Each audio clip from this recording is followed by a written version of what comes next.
everybody, and welcome to Benivo Bites. My name is Brian and I am the host of the world's first global mobility technology show. You know how it works. If you're out there in LinkedIn, if you're watching the show, let us know who you are, where you are, what's going on, what you want to discuss. Join the conversation right in the comments box. Tell us everything that you want to share. Tell us, ask us your questions, say hello to your friends.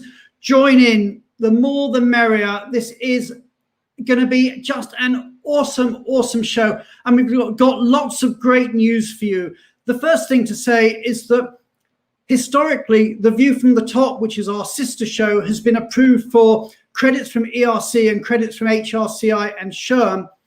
And now, for the first time, we can say that Benivo Bites is also now approved for credits with HRCI and SHRM. And many thanks to Lisa Fontana and our friends at Rocket Mortgage for organizing that.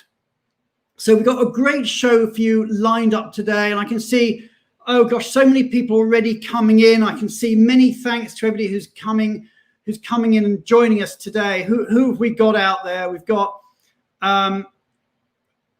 we've got, oh gosh, from all over the place. People are coming in from Southern California, from New Jersey, from Chicago, from Boston.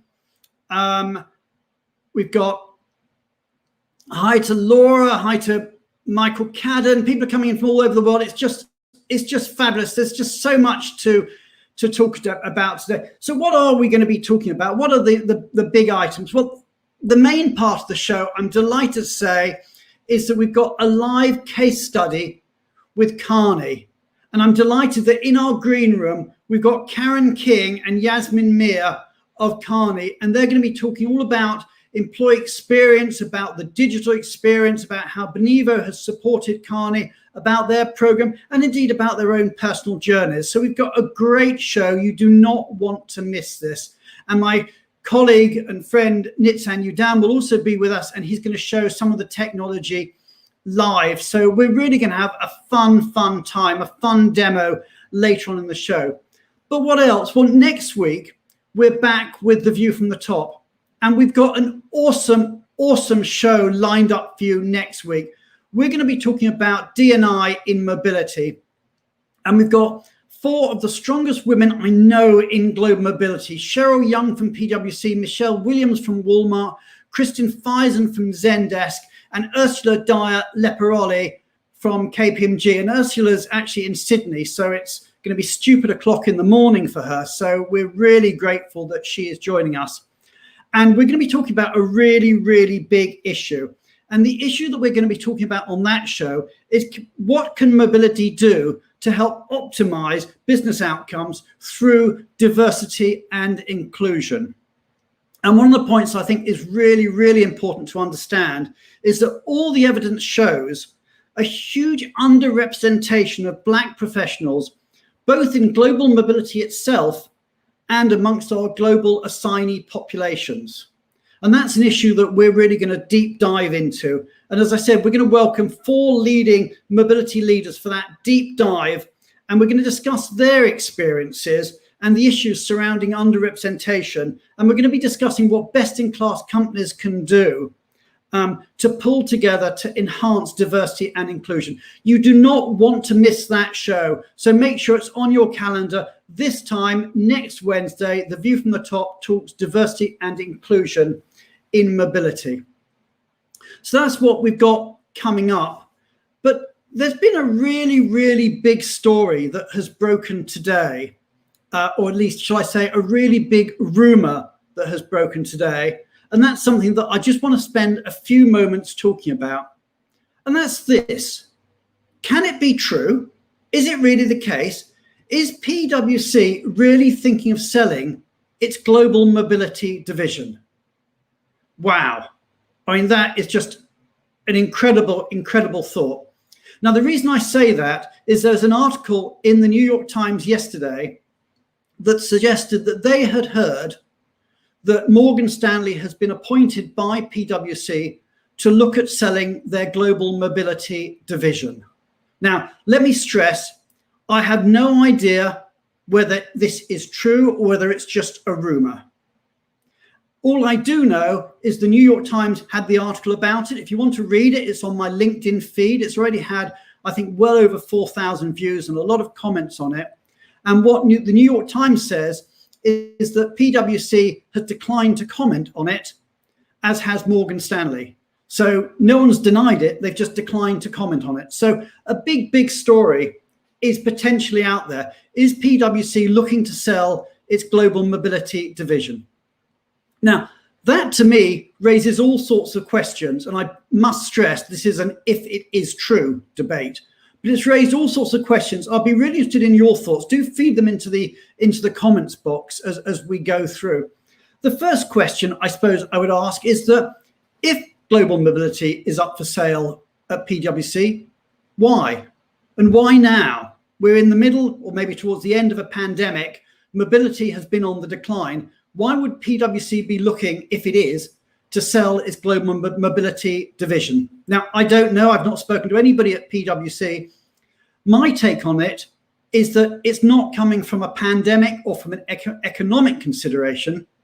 This division, allegedly, according to the New York Times, is very profitable and has operating earnings of $200 million. Okay. But it may well be that what we're seeing are some of the big four firms beginning to think strategically and saying, actually, they ought to stick to audit and corporate tax, and maybe there are non-core divisions that they're looking to sell, which raises the question, is global mobility non-core strategically? That then raises the question of, if PwC are thinking like that, what are the other big four thinking? Now, again, we don't know any of this for certain, and it may be a complete rumor mill that goes nowhere. I suppose the next question that springs to my mind is, if PwC are selling GM, a big if, what exactly are they selling? Is it all the practice? Is it just the consulting practice? Does it include compliance? Does it include immigration? Nobody knows, okay? Is it all the geographies, or is it just certain geographies? Again, we don't know, but it's just a fascinating news story to have come up today. The next question, I suppose, that comes up in my mind is, if PwC is looking to sell its GM division, who could possibly buy it? I mean, this is a big division. It's got to be worth a couple of billion, I'd have thought. So I asked the question on LinkedIn, if true, again, stressing the if, who do you think could even buy the division? And the answers that came in from you, the audience, were 28% of you thought another accounting firm, 31% thought maybe an RMC, 19% thought a technology company, and 22% thought maybe it would be a PE or an IPO. Well, what's my thinking on that? My thinking is, I think it's unlikely to be another accounting firm for two reasons. First of all, I think there'd all be all sorts of audit losses that would happen if you merged one of these PwC into another firm. A lot of them would be audit clients of the other firm. So I'm not sure the value would necessarily go. Secondly, I think if it went to another accounting firm, it would be more likely to be a merger rather than acquisition. And if it was a merger, in other words, no money passing hand, I don't think Morgan Stanley would be involved. So that then raises the question of, could it be an RMC? I'm not sure there's an RMC out there that has got the deep pockets to make an acquisition of that sort. Obviously, we know that there was discussions a while ago between Server and Cartus that broke down, but this is a size of magnitude bigger. Also, I think it'd be quite hard to put the two together. I think their pay and compensation strategies are very different. So could that happen? I'm not so sure. What about a technology company? Yeah, I could see a big technology company, maybe an HR systems company, looking to make an acquisition. I could possibly see that and bring a lot of more technology into the mobility space. The last alternative is an IPO or a PE. And on balance, I think that is where I would end up if I was looking at that. But who knows? As I said, the whole thing might just be a rumor that's going absolutely nowhere. But it is a really fascinating discussion. The next issue, I suppose, I would raise is, well, if it is up for sale, what are the implications? What are the implications for clients? What are the implications for employees? And what are the implications for competitors? Well, for clients, I don't think there would be much of an issue. I'd imagine that it would stay the same, that the service would be better. In fact, in many cases, it may actually be a better service for client because they wouldn't have audit restrictions. So I don't see a particular downside from the client's perspective of PwC. Employees, I don't see a particular downside for employees, although sometimes when you get these sorts of deals, you do get headcount reductions, but I don't think that would be a major issue. What I do think would be the biggest issue would be the impact on competitors, and in particular on the other three of the big four. My experience as a former partner in the big four is the firms tend to copy each other. And if one firm goes down a route, you can pretty much bet that the others will go down the same route over the next 18 months to 2 years. So, so who knows? As we've had the comment there, PwC sold their assignment admin business to Wycott years ago. Indeed, some of these firms have sold their immigration businesses and bought them back. They've sold their legal divisions and bought them back. So it's fascinating what is going to happen. Anyway, I think we'll come back on this later, but I mean, nobody knows the answer. We don't even know in reality whether it is up for sale. All we've seen is a New York Times rumor. But I'm guessing the New York Times has got a good source. Anyway, that's about all we're going to talk to about that at the moment. What I want to do now is to bring on the legend that is Julia Onslow-Cole to give us her weekly immigration update.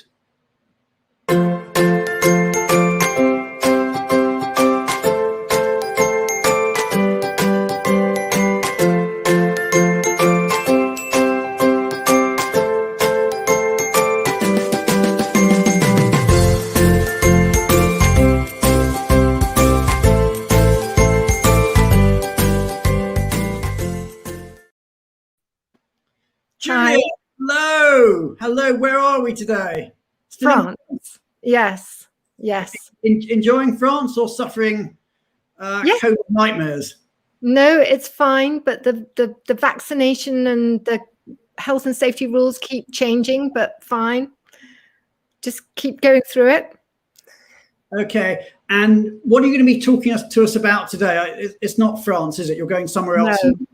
Asia Pac. Okay, so let's talk a little bit about Asia Pac and what's been going on there. Thanks. Quite a lot, isn't it? A lot's been happening in Asia Pac, and I just wanted to say a really big thank you to all my colleagues in the region, and a very big thank you in particular to Mark Buchanan, who heads our region.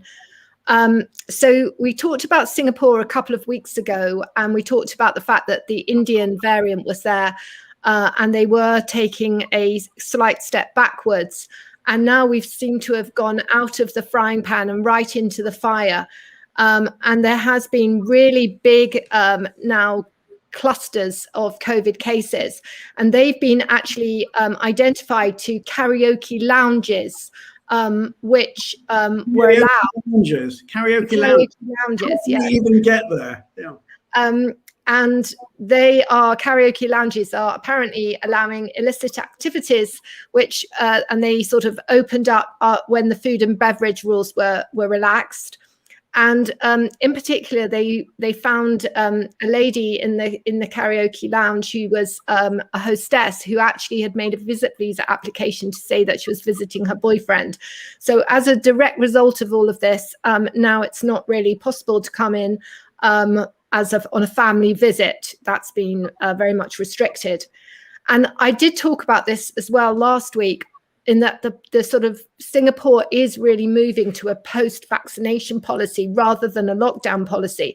And they're really stepping up the vaccinations. So as at this morning, 50% of the population of Singapore has been vaccinated. And by the 9th of August, 3/4 will have been vaccinated. And that includes all children over 12. So where does this leave the expats in Singapore? Well, there's a huge amount of sort of fed upness amongst all of the expats. And particularly a lot of them were used to going home for the summer. A lot of them have aged parents overseas and they can't travel back and forth. And these because I think Singapore realizes that this is a really big problem and they're going to lose people, what they've done is they've actually reached out to people who have made applications for pre-entry approval, which is, as you know, is suspended, but they've actually got in touch with them. And we think that they're gearing up to allow some pre-entry approvals. So if, as a reminder, unless you've got PR status, permanent resident status, or you're Singaporean, or you're coming from a travel bubble, which is really limited, sort of Hong Kong, mainland China, Australia, New Zealand, Brunei, then you have to get pre-entry approval. That even if you've got, you know, a work pass, or even if you have approval for a work pass. So it's very tough. The only practical tip I can really give you on this is that we have been managing to get some people into Australia, which in itself is quite an achievement, and then letting them wait out the quarantine in Australia and then get them into Singapore. But then moving on swiftly to Australia and quarantining in Australia, many people will have heard about Katie Hopkins, who she's a very far-right commentator, and she was posting on social media that, you know, she didn't. Here we are. Haiti Katie, as she's known. That's right, yeah. So she was posting that she didn't much care for the quarantine rules in Sydney and was threatening to open her door unmasked and naked when they delivered her meals. And after other breaches of the quarantine regulations, she was deported back to the UK. And it is an interesting thing because, of course, her deportation will have a big impact on her travel for the future. So I'm highly suggesting that she is not a role model for how you should behave when you go to a country and there's quarantine rules. But just help me out here, Julia, because heaven forbid any of our assignees are ever deported, but heaven forbid that never happens. What are the practical consequences for somebody if they have been deported from a country? Yeah, well, when you apply for a visa for another country, they'll have a question and they'll always ask you whether or not you've been deported. And if you tick that box, then any expedited process that was open to you, it will not be open to you. And then your application will be very slow and you might not even be able to enter that country. So it's a very big thing. So you may not even be able to go there on holiday, anywhere on holiday. No. So Sydney and Melbourne extended their lockdown. And then, you know, I talked to you last week and said that, you know, they are following a post-vaccination policy, but they're waiting for more people to be vaccinated. We've got lots of people have been ringing me to say, why is the Olympics on in Tokyo and I can't go and visit? But actually, it's extremely difficult to get into Japan at the moment. There are no spectators to the Olympics. I think that lots of people think that there are, but they're not. And there's a lot of COVID cases, and particularly in the Olympic Village itself. And then on a final note, I just wanted to say that regionally, the Korea cases are high. And unfortunately, in Indonesia, there are now more cases than there are in India. So that was according to the Johns Hopkins statistics that I got in this morning. So, you know, overall, it is quite tough in Asia Pacific. And I think the expatriates who are working there really feeling it, particularly in the summer, not being able to go home. And hopefully, the solution will be to get the vaccinations up, and then definitely the rules will be relaxed.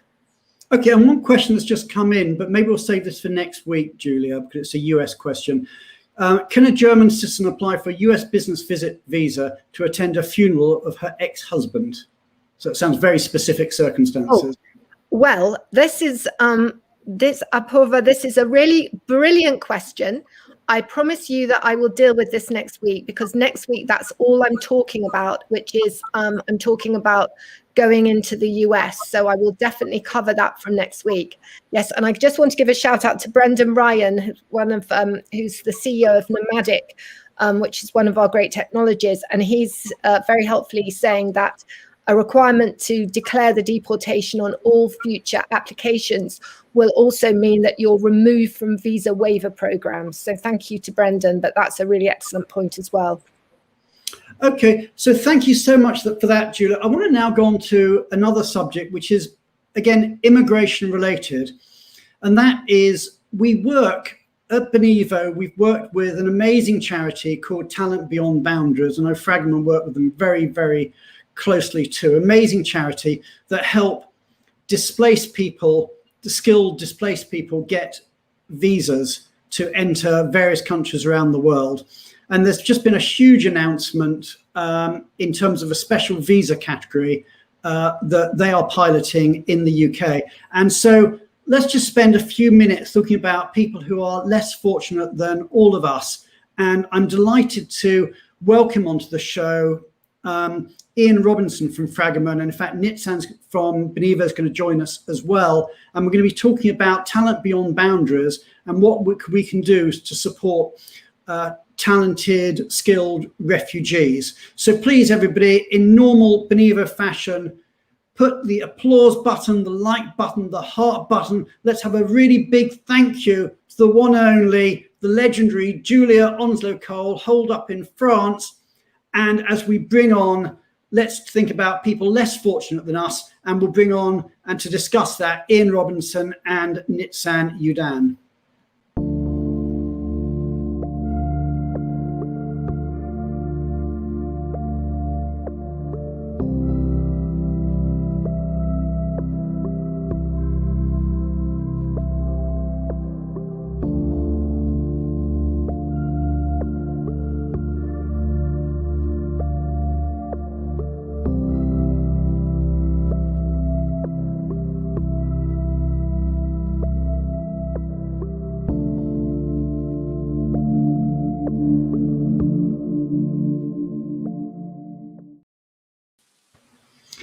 Ian, Nitzan, this is really exciting news and many, many congratulations. Tell us a little bit, give us the short version, because we don't unfortunately have much time. Tell us the short version about Talent Beyond Boundaries and what you've achieved, and tell us a bit about this pilot program. Yeah, thank you, Brian. So Talent Beyond Boundaries are a brilliant international charity. What they do is help skilled people who are displaced, forcibly displaced from their home, often living in refugee camps, to find work around the world. Up until now, that's mainly been in Canada and Australia. But as of I suppose it was Monday this week, we've been promised by the Home Office that there will be a displaced talent mobility visa pilot. What this will mean is essentially, right now, the immigration rules in pretty much every country discriminate against refugees. You don't, when you're fleeing a war, you don't have time, as you said, to pick up your passport. So they can't make applications. What the Home Office are going to do is let 100 people come in and help those people to make an application, make the application quicker than it would normally take, and come in and work. It will work a lot like the skilled worker visa. There will be minimum salaries. They will be able to bring families. They will be able to stay permanently after 5 years. It's really good stuff. What it isn't, it's not charity. You aren't doing this to be kind. You're doing it because these are very capable people who can do a job for you. And nor is it asylum. Asylum is quite different. This is about removing discrimination from this particular part of the immigration system. So for the people who are listening, I suppose, firstly, if you're interested, we're waiting for the details from the Home Office, but we will, and I'll share them with Brian once they come through. But once they're ready, we'll be able to show you how you can, what the policy is. But even before then, if you have a look on the Talent Beyond Boundaries website, if you click on the talent catalogue, you can see how to look at the sorts of wonderful people you could sponsor. And of course, this isn't, I wouldn't be doing my job if I had never thought about the UK, despite living here. This isn't a UK issue. We can already do this in Australia. We're already helping in Canada. You will see over the course of the next year or so pilots pop up elsewhere in Europe. I can't say a great deal more than that, but we're really excited about it. And this is about, it's not about asylum. It's not about being kind. It's about a lot of talented people who right now can't leave the country that they're in. It's helping them to get the work permit that they would have been able to if not for civil war and so on. And I mean, a few weeks ago, we had the amazing Marina Breeza on the show, Talent Beyond Boundaries, and she herself started life in a refugee camp, spent many years in a refugee camp. So, so you can just see the talent that would be wasted if we couldn't help people who have got talent, who are stuck in through no fault of their own in refugee camps. So it is an incredible charity. Nitzan, tell me a bit about how Benivo is helping the charity and the work that we can do. Yeah, so first, congrats again for the success. It's really inspiring, and hopefully everyone here on the show also can take that forward in other countries and see how we promote that. For us in Benivo, we've set our mission very early on as make every employee welcome.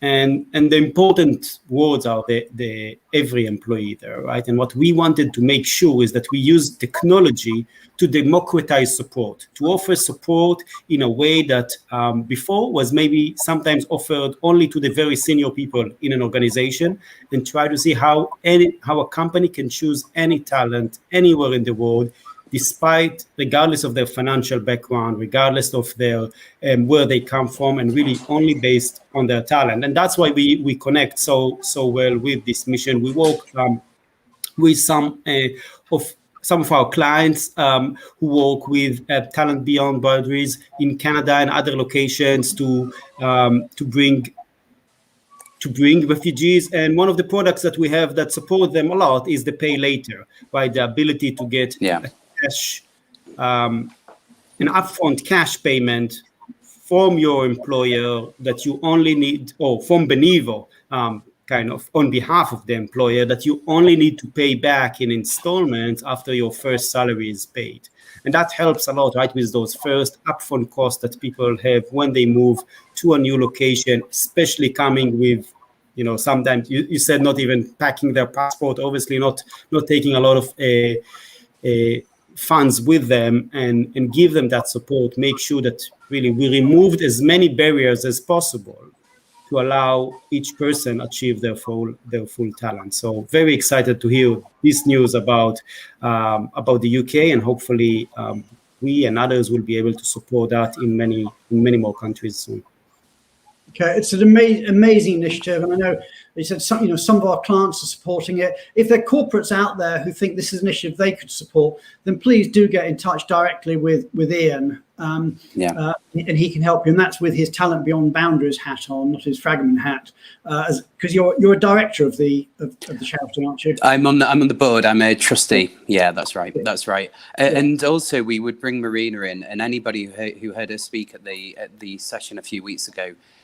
If your business may be interested but could be skeptical, she will win them over. She is incredibly passionate, and she is compelling. And it's a good thing to do.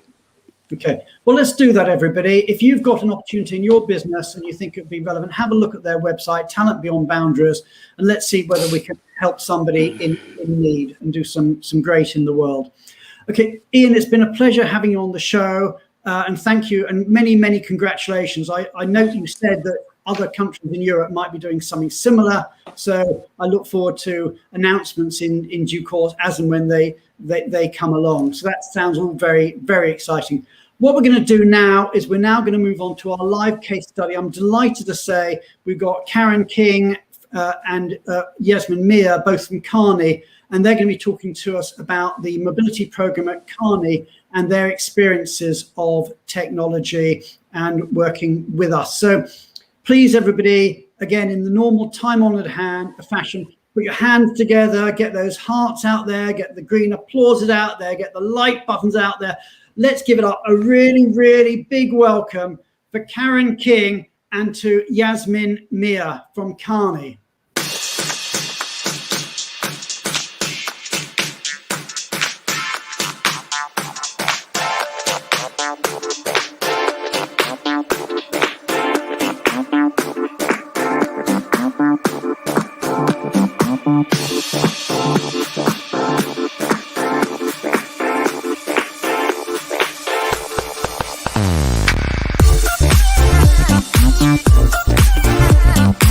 Oh.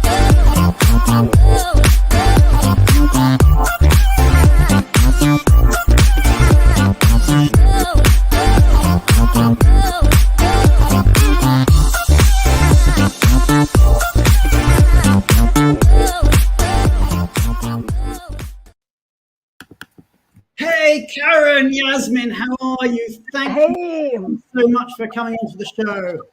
Hello. Thank you, Brian. Thank you. Glad to be here. Hi, everyone. And where are you today, Karen? I'm at home in Chicago. Okay, so you're in the burbs. You're sort of, what, are you north of downtown, or whereabouts are you? Western suburb. Yeah, okay. yeah. Okay. An hour away. Okay. So we got Karen with us, and Yeasmin, I know you're based in Dubai, but you're not there at the moment, are you? No, I'm not. I'm currently trying to get to the UK and in transit holiday, call it, in Greece, island, in Crete at the moment. So this is your COVID travel route. You're sort of COVID washing yourself in a sort of in Crete. So you do your days so you don't get hit by the rules when you turn up. Exactly. Yeah, with 100 COVID tests in the process.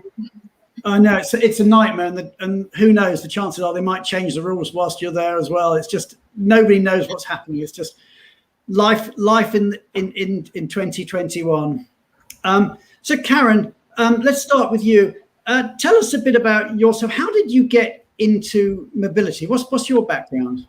Oh gosh, I fell into the international world upon graduation from university. Actually, this has gone by fast. I'm nearly 40 years and into my amazing career. Yes. You started at the age of 5. Yeah, exactly. I was offered an immigration role with an engineering company I'd been interning with, and I learned from the ground up and dabbled in other parts of HR, found my passion in mobility, took an assignment in London, built the company's program. Have been very fortunate throughout my career to work with great teams and develop strong partner relationships. And so I stayed with my first firm nearly 30 years, and then had the opportunity to build other mobility programs elsewhere, including Kearney, where I've been for the past 8 years. So, okay. Yeah. And tell me a bit about mobility at Kearney. What's the program like? Well, it's so Kearney, being a management consulting firm, has nearly 4,000 employees in over 40 countries. And I think what's unique about it, I'll talk a little bit about the couple of types. But as a mobility function, we're really fortunate that Kearney's leadership recognizes the value of moving talent, globally. And that's something that I think is unique, at least from the other experiences that I've had. And leadership often say in open forums, employee forums, that global mobility is a core part of the firm. It's super healthy to move talent around the world and for people to get different experiences in other parts of the world. And our own mobility colleague, Yeasmin Miah, who joins us today, is testament to this, right? And we've even had the regional leader of our Middle East and Africa join us to co-present an internal mobility education session. So as a global mobility professional, it doesn't get better than this. And I think it's also shares a little bit about who we are as a firm. So, because I think you said to me earlier, Karen, when we were chatting, that DNA, the Kearney DNA is project mobility. And for sure. Yeah, it is. We're consultants. Our primary mobility type is client-facing project mobility. It's our DNA. 72% of our consultants in a normal year spend time outside their home location for a variety of work purposes, right? 72%. 72% your total employee population will cross border during a typical year. That is just... Well, and not only that, they're traveling to 80 or more countries a year. So we're only in 40 offices or so, but that means they're traveling to client sites located in other countries, right? And as you might imagine, those country combinations are quite varied. And of course, client travel has ceased since April of last year due to the pandemic. We're still, units plans are moving slowly to reopen, but we're still on an exception basis for international travel right now. Okay. And Yeasmin, tell me a bit about yourself. How did you get into mobility? I mean, I know, Karen, you said you basically came in through immigration, I suppose, is one way of looking at an HR. Yeasmin, how did you get into this game? So I actually started my career in the education sector, working as a qualified nursery nurse. It's one of the most rewarding roles I'd say I had in terms of supporting young children with their learning as they're starting out in life. So it's very different to tax, but I always had an aspiration to kind of go into the professional sector, and had an opportunity at EY many years ago and that's where I kind of found my passion for tax and mobility. So I spent several years at EY within the global mobility team. So I understand, Brian, I joined just after you Absolutely. departed. We pretty much missed each other. Yeah. Yeah, we did, a year apart. So, and I then moved into doing roles in-house. I did a short secondment at BAT and then Society General, and now at Kearney as a global employment and mobility tax manager. Okay, so you were based then in London. Yes.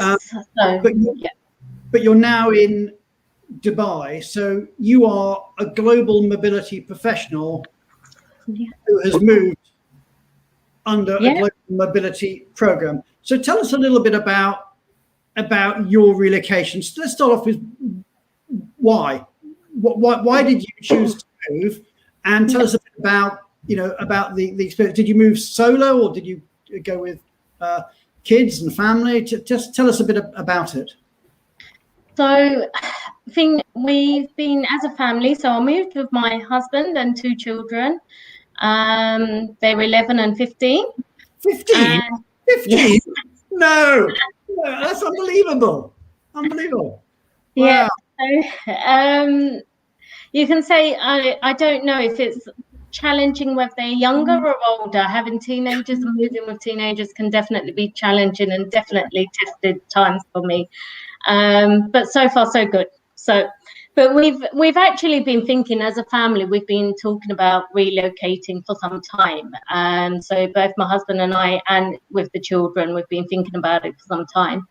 And I think when COVID hit last year and the year we've had with lockdown and being at home, it just really accelerated our plans and made us realise how important work-life balance was. And we was really keen to change our lifestyle positively. And I think Dubai was a location that we all really liked. So you moved during COVID, so that must have been, not like a normal move. I mean, what were the differences moving during COVID than a normal move? Biggest difference would be, I'd say, planning, throwing out your plan and restarting again, basically. There is no kind of straightforward, there was no straightforward process with this whole move in terms of the pandemic, with the PCR tests, flights, changes, border closures. But I must admit, Kearney, I was fully supported with Kearney throughout the whole move. They were fantastic, the whole team. I raised my hand and basically said I'd like to move abroad. These are my, it was all due to personal reasons. And from my whole initiation to transition, it was done within 2 months. So end of November, beginning of December, I started the conversations. And by beginning of Feb, I was in Dubai, starting my new life there. So it was definitely challenging, and it still continues to be slightly challenging, especially trying to adjust in a new location, meeting new people, adjusting to local culture and rules, and then also trying to abide by all the COVID rules. Okay, so you moved with, under the Kearney program, but using the Benivo technology, which is very much digital first. Yeah. And it's, you're a professional, so you were going in there, eyes wide open, that, you'd moved countless hundreds of people before in your life, and now, of course, you're doing it to yourself and indeed your husband and your kids. So tell me a bit about the employee experience and how it was using that, the technology platform and the things that worked well for you.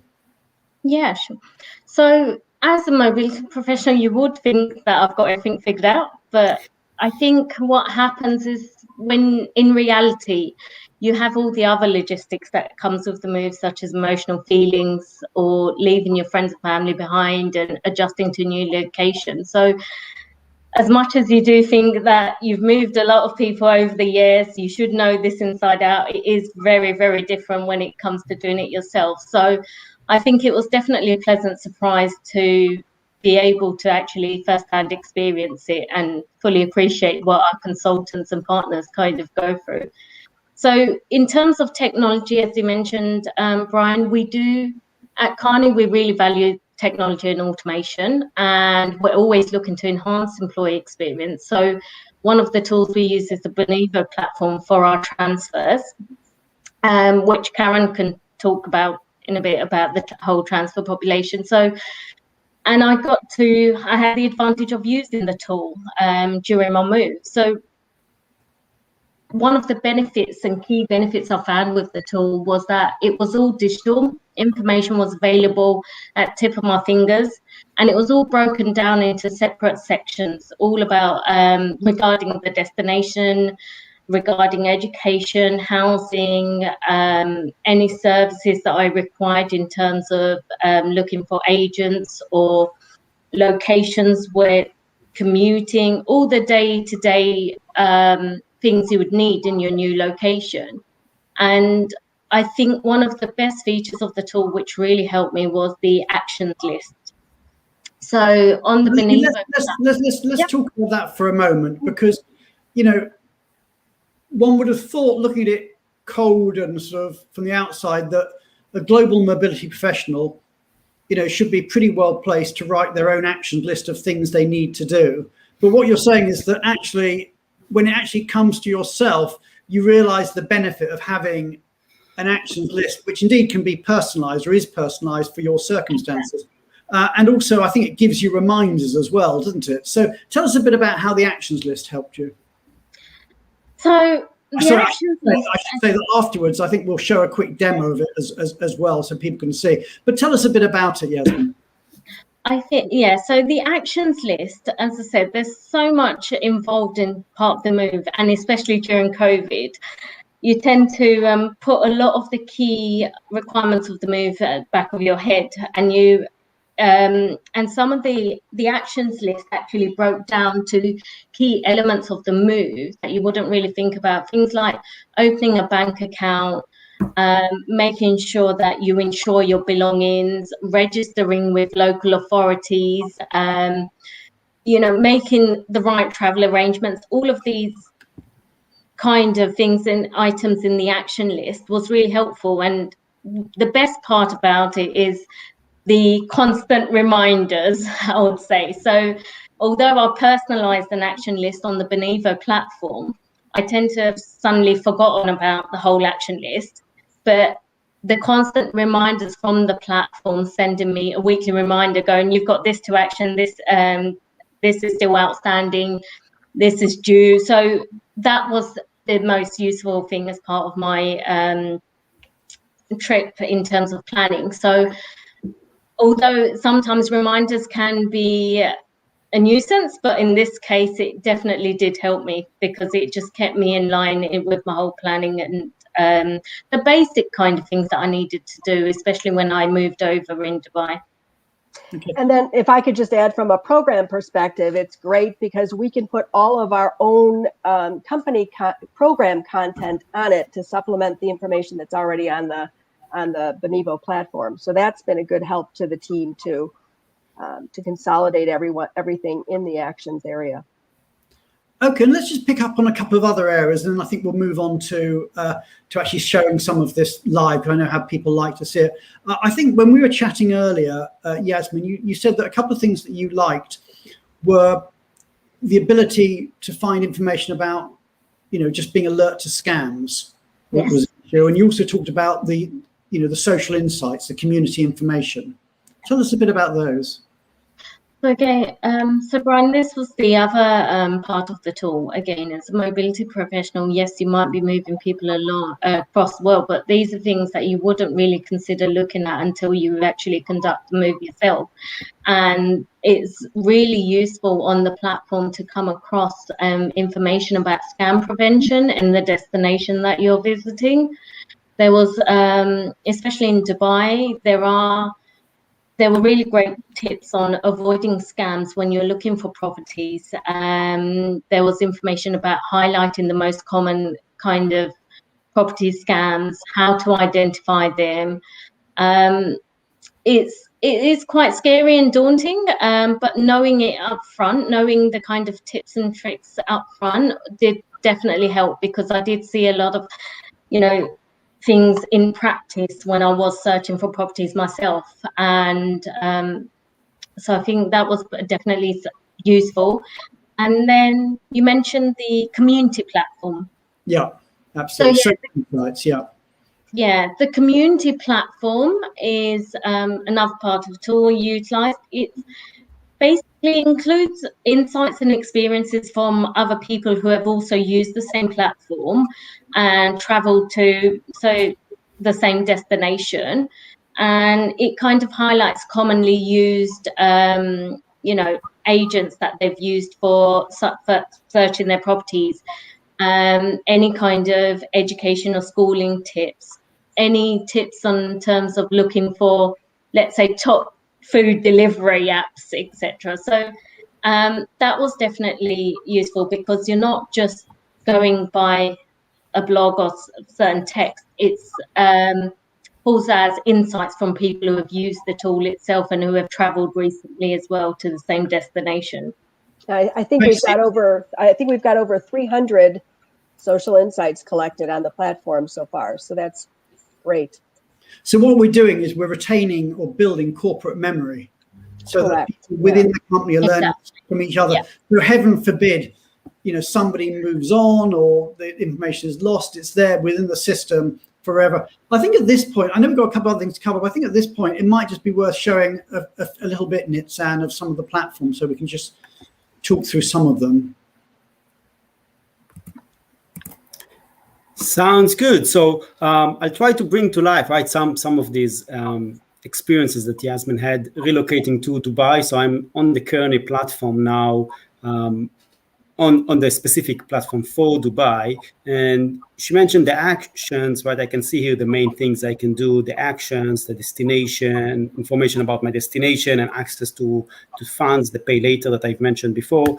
So I'll start with the action list that we talked about, and I can see here everything in one place. I can look at that with categories. It has automatic reminders.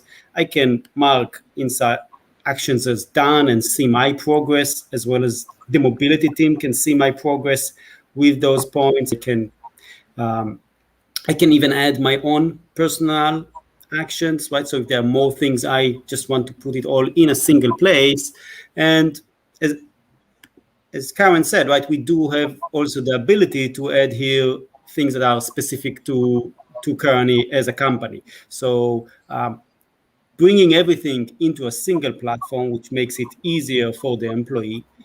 And also, Kearney's got an advocate program. I can see that. Perhaps Karen, say a few words about that. Yeah, sure. It's a nice complement to the social insights too. So we have an internal mobility advocate program. That is, we partner with past transfers who agree to join our mobility community to provide support to future transfers at any point in the process, including the decision-making process. And so this content is an example of what I was mentioning. We can add our own content to the platform, and it's a real nice one-stop shop for our employees to go to learn about the program. And I can see here all the information. I can engage with them. I can send a message at the same place where I anyway need to spend time in order to, find the bank account that I want to open, or in this case, a bank account that Kearney has a special partnership with, right? So I've demoed on previous show many times how we help employees when they need to make a decision about choosing, for example, a bank account. Here we were able to customize it in order to show the specific partnership that Kearney already has in place with a bank, and kind of highlighting that rather than showing the standard content. And I think, one of the things the team and I really enjoyed working, or still enjoying working with the Kearney team, is that they keep pushing us to get better, right? So for example, I give one example. The people we serve are strategy consultant, they are professionals, as you said, between mid-level, sometimes even senior level, very different to the population that we had on a few of the previous shows with the early career programs at GE and Phillips 66 and Bayer. And what we were, one for example, of those initiatives resulted with this, because we have our whole section about housing. Here I can see a lot of information, and I'll show in a second about housing. But for some of those people, as Karen said, right, they moved so many times. They don't need an introduction of how to go through that. They just give me the executive summary, right? And we took the same standard as you would do with Kearney, but presenting with a deck, right? There's no long PDFs or documents that people don't read, and just gave an executive summary, all the key information you need to know when you relocate to Dubai. So first, how long I should plan that it will take me. All right, that's how long it took my colleagues, right? Those insights. Which websites are the most popular? I can find the local website and in one click go to them and start my search with them,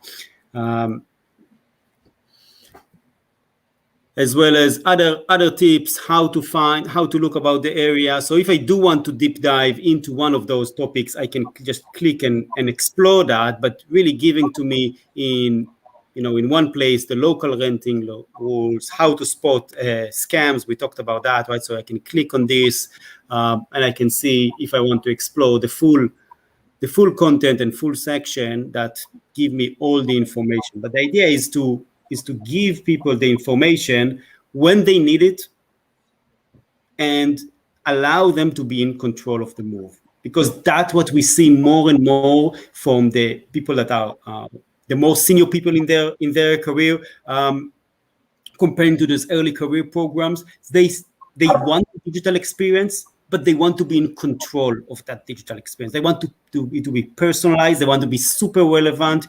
And I want to be able to use it on my mobile phone, but I want to be in control. And that's, for example, why also we added the search based on some of that feedback, right? Allowing me to find immediately the information I want. If I want to learn about scams, or if I want to use an online tool to look at a potential property and see if this is likely to be a scam or not. Okay. And there's some features probably we haven't got time to talk about, but I know we had the gift experience, and that was something that you really liked, Yeasmin, you were saying to me, and also the pay later feature. And then maybe just show us a bit, Nitzan, about the gift experience, and then maybe we can also talk about. I mean, you moved with your partner, Yeasmin, although I think you moved before the spouse partner was launched. But maybe we can also talk about that. So there's quite a bit to cover here. Sounds good. So the gift experience is one thing that we are very proud. It also connects very well to the values of Kearney, which is again is important, because this is a platform by Kearney. Why it's so important for us that it's not that you don't see here. It's not about Benivo here, right? Benivo is just here in the bottom, powered by. But it's really about making employees feel better connected with their employer, because the way, and we will look at that in a minute, how we also measure our success is on the impact that we are making on the Net Promoter Score of the employer, the NPS. So how much more likely are Kearney employees to recommend Kearney as an employer based on their experience? So the gift experience is just one touch where we take a few of those important concepts in order to make employees feel special as they are for us. And I can see here the 3 steps of that experience. There is a gift for me, right? As the employee, I receive a gift from Kearney just to celebrate the fact that I got this new opportunity and this new move, and we'll see how it looks in a second.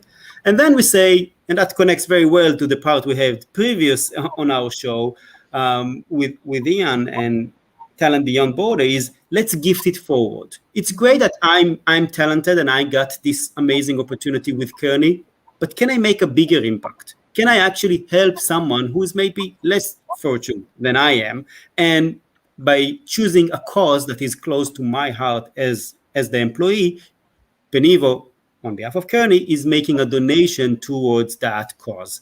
And then finally, I can also see what everyone else in Kearney did together and what's the impact we've made as a community.